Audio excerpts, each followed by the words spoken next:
Job chapter 31. I have made a covenant with my eyes. How then could I gaze with desire at a virgin? For what is the allotment of God from above, or the heritage from the Almighty on high? Does not disaster come to the unjust, and calamity to the workers of iniquity? Does he not see my ways, and count my every step?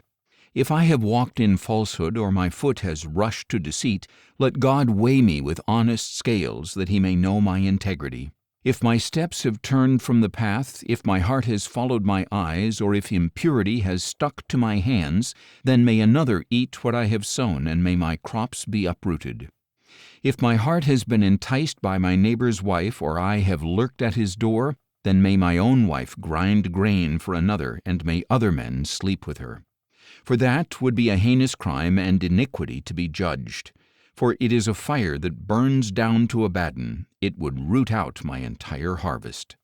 If I have rejected the cause of my manservant or maidservant when they made a complaint against me, what will I do when God rises to judge?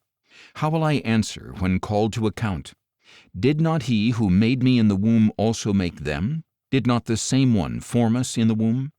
If I have denied the desires of the poor, or allowed the widow's eyes to fail, if I have eaten my morsel alone, not sharing it with the fatherless, though from my youth I reared him as would a father, and from my mother's womb I guided the widow, if I have seen one perish for lack of clothing, or a needy man without a cloak, if his heart has not blessed me for warming him with the fleece of my sheep, if I have lifted up my hand against the fatherless because I saw that I had support in the gate, then may my arm fall from my shoulder and be torn from its socket.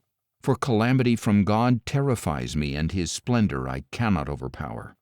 If I have put my trust in gold, or called pure gold my security, if I have rejoiced in my great wealth because my hand had gained so much, if I have beheld the sun in its radiance, or the moon moving in splendor, so that my heart was secretly enticed, and my hand threw a kiss from my mouth, this would also be an iniquity to be judged, for I would have denied God on high.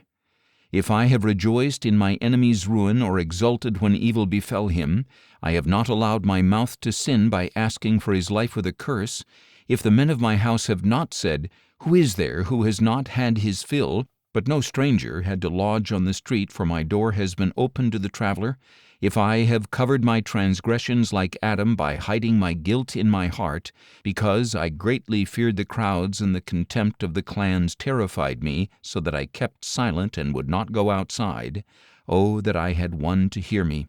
Here is my signature. Let the Almighty answer me. Let my accuser compose an indictment.